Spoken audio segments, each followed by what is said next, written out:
Somewhere south of Berlin, between the pines and the fog, stands a place that doesn't forget.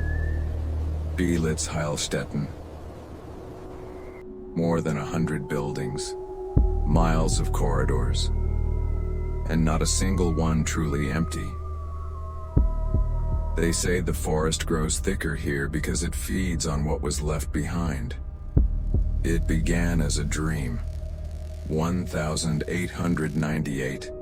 A utopia of medicine. Sunlight, air, silence. A cure for tuberculosis.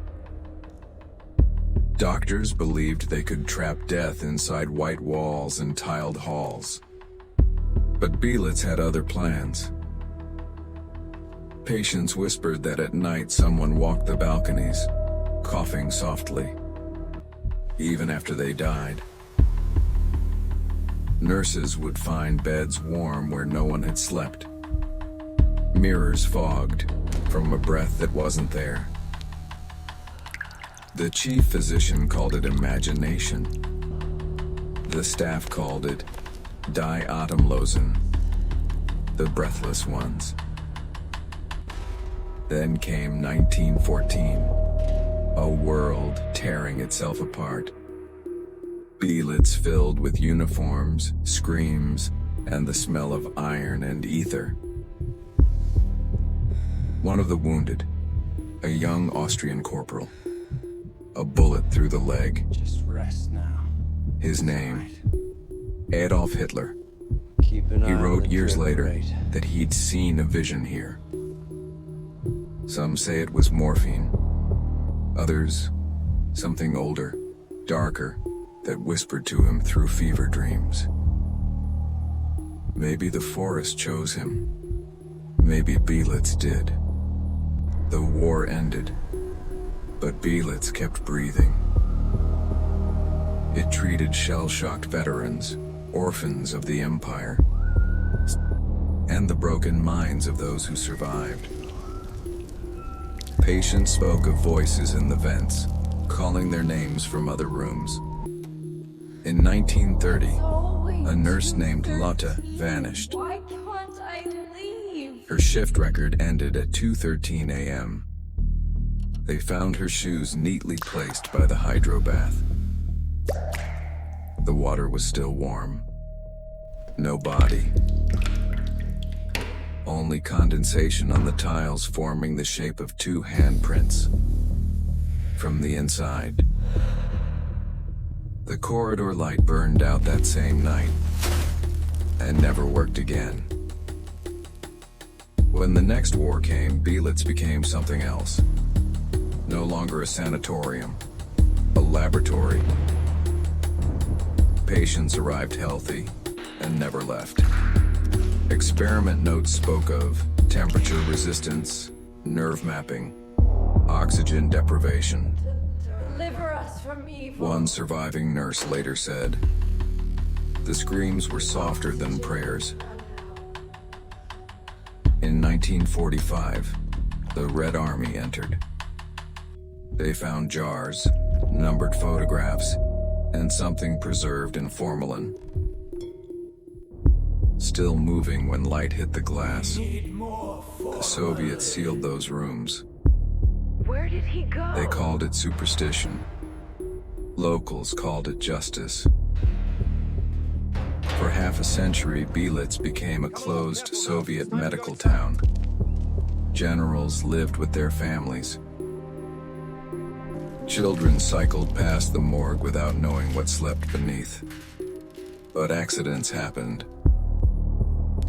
A power plant worker fell into a shaft. They never found him. Weeks later, residents heard metallic knocks from underground. Always at the same hour, 2:13 a.m. One doctor kept a diary. His final entry: "The walls here do not rest. They breathe." After the fall of the wall, the Russians left. Silence settled like dust. Nature reclaimed the corridors, vines through glass, trees through roofs. The forest returned to feed. Urban explorers came, chasing the beautiful decay. But cameras broke, Stay with batteries me. drained, and voices recorded what wasn't said. A photographer in 2002 vanished. His footage was later found. In the last frame, a door behind him slowly opens, then static. Police blame squatters. The locals knew better. 1991, terror returned in human form. Wolfgang Schmidt, the beast of Beelitz. He strangled a woman near the abandoned ward. Days later, a second. When they caught him, he told police, "I didn't choose Beelitz. Beelitz chose me." He claimed the forest spoke to him, like breathing through my head. Even now, hunters refuse to enter the woods after dusk. Animals avoid the paths near the boiler house. Only the crows gather there. Locals say the sanatorium feeds on stories. Every decade invents its own. A nurse with no eyes. Fos, a piano that plays itself. A room where the dust never settles. In 2014, paranormal researchers spent a night inside. Their thermal camera caught a figure standing in the coldest corner. Its body at 34 degrees Celsius. Its face, 42. At 2:13 a.m., the same cursed hour, the power cut. When the lights returned, their recorder whispered one phrase. "Ich bin noch hier." I'm still here. They say every haunted place has one story that makes even ghosts turn away. For Beelitz, it's room 172, in the women's pavilion. In 1943, a patient named Margaret Weiss was admitted for tuberculosis. She was 21. A singer. Doctors said she sang to the patients at night. Soft lullabies that floated down the halls like warm air. But one morning, the nurses found her bed empty. The window was locked from the inside. Her diary lay open on the last line. The man behind the mirror asked me to follow. No one saw her again. After that, every new patient assigned to room 172 reported hearing humming behind the walls. Sometimes the melody matched the old wartime songs. Sometimes it answered their own breathing. In 1978, a Soviet nurse transferred out after 1 week, claiming she saw Margaret's reflection in the mirror, smiling, though she herself was crying. Even today, visitors say the mirror in room 172 never reflects quite right. It lags by one heartbeat. If you walk the main corridor at dawn, you'll notice the air, thick, sweet, heavy, as if every inhale carries another century. People say it's mold. Others say it's memory.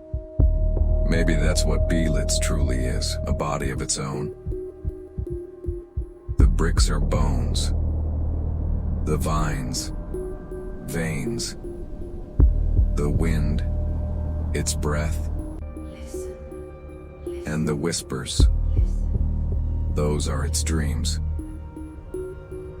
If you ever visit, come quietly. No flashlights, no laughter. Just listen. You might hear water dripping or footsteps above you. Or the faint exhale behind your neck. Don't turn around. Because if you do, you'll see what Beelitz sees. And once it sees you, It never forgets.